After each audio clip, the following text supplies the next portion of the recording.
Bom dia, meus amigos e minhas amigas. Eu gostaria de colocar um ponto.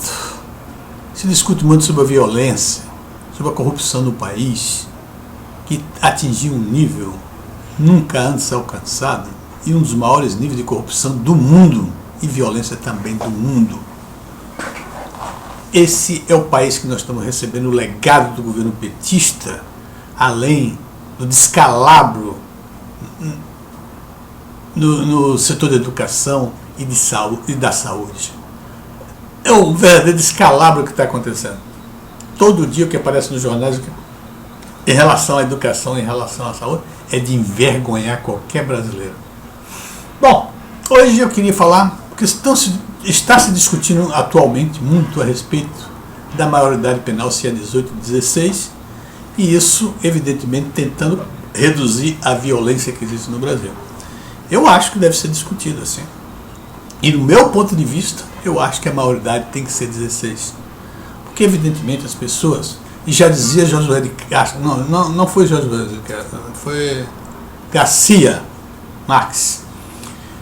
Ele dizia o seguinte, que a criança quando nasce tem 100 anos de experiência naquele livro 100 anos de solidão. Isso naquela época. Hoje ela nasce com 120 anos, com 120 anos de experiência. E, portanto, evidentemente, se a média de vida da população está aumentando, tudo está aumentando, tudo isso tem que aumentar. Evidentemente, as crianças estão nascendo com um nível de compreensão muito maior do que as gerações passadas. E, obviamente, antigamente, 18 anos, tudo bem. Agora, hoje em dia, 16, 15 anos, 14 talvez, era um bom nível para se colocar essa marca aí, né? Esse limite. Ora, quando eu falo isso, estou falando o seguinte, que a lei é para desincentivar o crime. E da maneira que está se discutindo, as pessoas que são contra colocar a maioridade penal em 16 anos, está se pensando, se admitindo, que é só a lei baixar para 16 anos, toda criança de 16 anos para cima será presa. Não. Serão presas aquelas que cometerem crime. Isso é normal, a lei é para desincentivar. Tá certo? Dizer, olha aqui, você que antes poderia cometer crime, e vocês que já cometeram crime aos 16 anos não foram para a cadeia, fiquem sabendo que da agora em diante, a partir dos 16 anos de idade, vocês serão responsáveis por isso. Mas olha só, eu acho que tem outras coisas que poderíamos discutir que são mais determinantes da violência no país, de tudo que está acontecendo de ruim e esgarçando o tecido social desse país. Eu acho que são muito mais importantes, têm muito maior impacto e poderia ter também a prioridade para isso. Por exemplo, empiricamente é perceptível que desde que o governo petista assumiu, aumentou astronomicamente a corrupção, a violência, o roubo, o assalto neste país.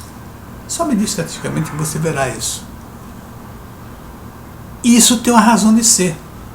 O principal líder desse país nos últimos 12 anos, nos últimos 20 ou 30 anos, chama-se Luiz Inácio Lula da Silva, mais 35 anos, o PT fez 35 anos agora, chama-se Luiz Inácio Lula da Silva, considerado um herói popular, um homem que teve um apoio incondicional da população brasileira, um homem que teve uma carreira brilhante individualmente, que sai um imigrante do Nordeste, analfabeto, sem nenhuma experiência profissional, sai de lá, vem para o Sul Maravilha e se torna presidente do país.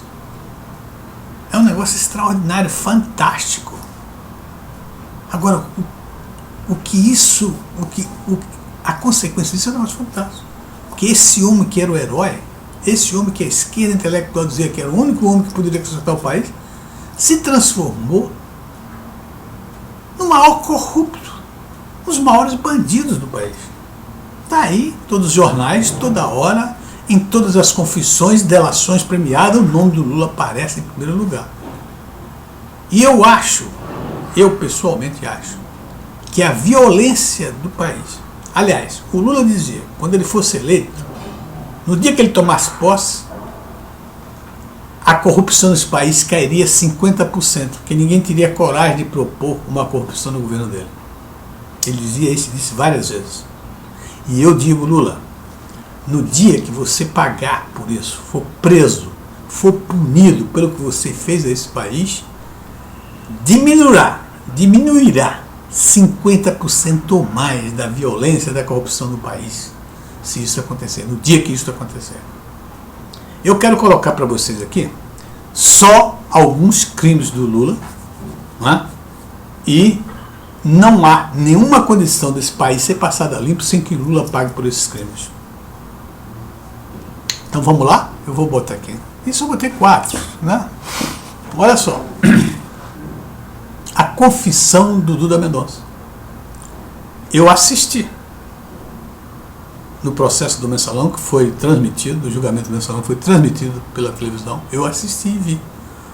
O Duda Mendonça confrontado com contas dele em paraísos fiscais, ele chorando confessou que aquela conta, ou que aquelas contas foram relativas a acordo que ele fez com o PT na campanha de 2002, que o serviço dele, Duda Mendonça, seriam pagos após a eleição do Lula em paraísos fiscais. E isso aconteceu. Pago com o quê? Com dinheiro do PT? Com dinheiro do Lula? Não. Pago com recursos desviados do governo. Ou seja, pago com os recursos do contribuinte. Isso é um crime hediondo. Esse homem teria que pagar imediatamente por aquele crime, não pagou. Sabe o que aconteceu? Ele foi reeleito na mesma condição, com recursos provenientes de corrupção que financiaram a campanha dele, elegeu a sua sucessora, já com recursos da Petrobras, a corrupção na Petrobras, que ele é o principal responsável por isso, e reelegeu de novo a Dilma Rousseff com os recursos desviados da Petrobras. Quer dizer, outro crime, outro estelionato eleitoral. Quer dizer, o PT está no governo, assumiu o governo e está no governo devido a estelionatos eleitorais. O que eles tanto condenavam no governo Fernando Henrique, porque o Fernando Henrique não mudou a taxa de câmbio. Muito bem.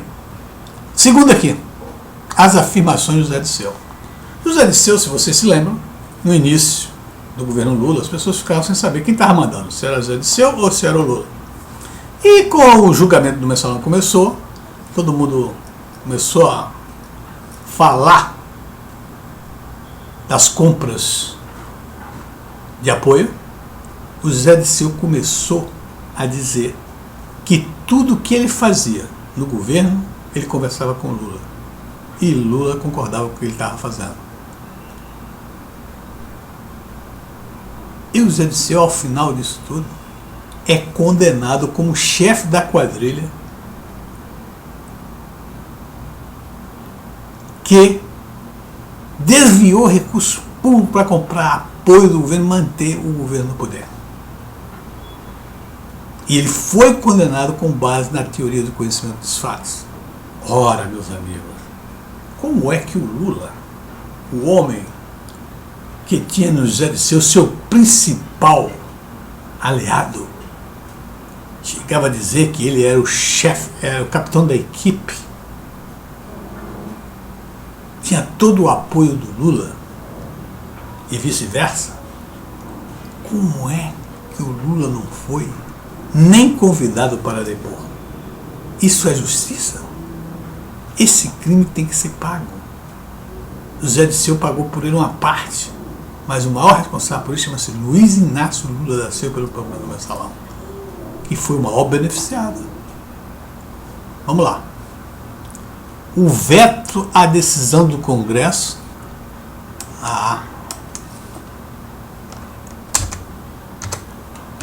O veto à decisão do Congresso de paralisar as obras da Petrobras. Foi publicado na Veja um e-mail do senhor Paulo Roberto Costa, dirigido à ministra da época, em 2009, a ministra civil, ministra da Casa Civil, Dilma Rousseff, solicitando uma solução política para a paralisação das obras da Petrobras que ele estava prevendo que ia acontecer. Ou seja, as obras da Petrobras, fiscalizadas pelo TCU, o TCU encontrou um superfaturamento gigantesco. Sugeriu ao Congresso que paralisasse as obras para que se analisasse tudo isso. O Congresso paralisou as obras. O Lula, atendendo a esse e-mail do Paulo Roberto Costa, o Paulinho, dito por ele, vetou a decisão do Congresso. Ora, se ele vetou essa decisão do Congresso, ele é o responsável por toda a corrupção que está acontecendo na Petrobras. Ele é o principal responsável. Porque se não fosse o veto dele, se o Congresso analisasse, talvez naquela época as pessoas já estivessem pagando por alguns crimes e não chegaria a montanha de recursos que chegou se não fosse isso. E na realidade, o veto do Luiz Inácio Lula da Silva foi uma aceitação ou um aviso para os amigos dele: podem roubar à vontade, pode superfaturar à vontade, porque eu garanto. E foi isso que aconteceu. E quais foram os beneficiários disso? Quem foi beneficiário? O próprio Lula, a Dilma Rousseff, foi eleita 2 vezes com recursos da Petrobras, os partidos aliados. Isto é um crime inominável. Mais um crime do senhor Luiz Inácio Lula da Silva que tem que ser pago por ele para que o Brasil seja passado a limpo. E por último, tem tantos outros crimes do senhor Lula, está em todos os jornais, em todos os lugares, que eu não vou aqui perder meu tempo com isso, que todo mundo já sabe disso. Só estou colocando os principais, que eu acho, do meu ponto de vista, os principais crimes que ele tem que pagar por isso, senão o Brasil não é passado a limpo. Agora vamos lá, baseado num ditado popular que diz o seguinte: diz-me com quem andas, que eu direi quem tu és. Olha quais são os amigos do Lula: José Disseu, José Genuíno, Delúbio Soares, João Paulo Cunha, Paulo Roberto Costa, que ele chama de Paulinho, Renato Duque, José Vacari, Alexandrino Alencar, Marcelo Odebrecht, Léo Pinheiro, Ricardo Pessoa e Ricardo Pessoa. Você sabe o que existe de comum em todos esses amigos do Lula? Todos estão presos porque fizeram negócio com o Lula. Todos estão presos porque fizeram negócio com o Lula. E o Lula não ser chamado nem para depor? Que justiça é essa? E por último, o amigo do peito dele, Antônio Pallotti, que ainda não está preso, mas um homem que já deixou 2 vezes de ser ministro em função de denúncias sobre corrupção. E está aí envolvido também com a corrupção da Petrobras. Como é que você espera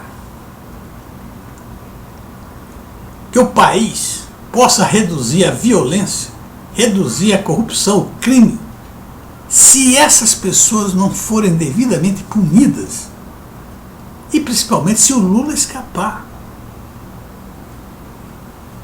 Eu acho que a redução da violência, da corrupção, dos crimes nesse país está na dependência quase que absoluta do que acontecer com o senhor Luiz Inácio Lula da Silva. Se ele não pagar por esses crimes que ele cometeu, o Brasil não será passado a limpo. O Brasil vai levar muitos anos nessa onda de violência, de corrupção e de tudo de ruim que está acontecendo. Tudo isso aí. Meus amigos, parece que estamos chegando lá. Parece. Porque o Marcelo Odebrecht, o Alexandrino Alencar acabaram de ser presos essa semana. E esses homens estão na cadeia. Esses homens são os dos mais ricos do país. E estão na cadeia comendo pão com manteiga. Ah, nem manteiga tem. E dormindo, e dividindo quartos, e indo para um banheiro cujas portas estão abertas. Quer dizer, fazem suas necessidades físicas um olhando para o outro.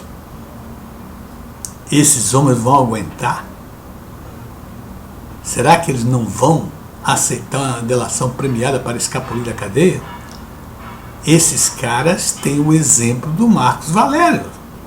O Marcos Valério perdeu a grande chance dele, quando tinha todo o poder, o poder de barganha, de fazer uma delação premiada, mas confiou em que o Lula o livraria da cadeia. E naquela época o Lula era poderoso, e ele não fez nada pelo Marcos Valério, nem tentou. Hoje o Lula não é mais poderoso. As estatísticas estão mostrando, né, que o Lula não é mais o imbatível eleitoralmente. Portanto, ele está fragilizado. O Marcelo vai esperar que o Lula salve ele?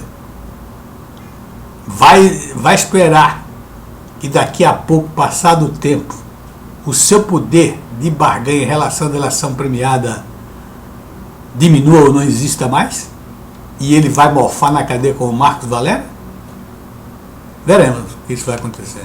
Eu espero que o senhor Marcelo Odebrecht seja um homem inteligente e aproveite o poder de barganha que ele tem no momento para se safar da prisão.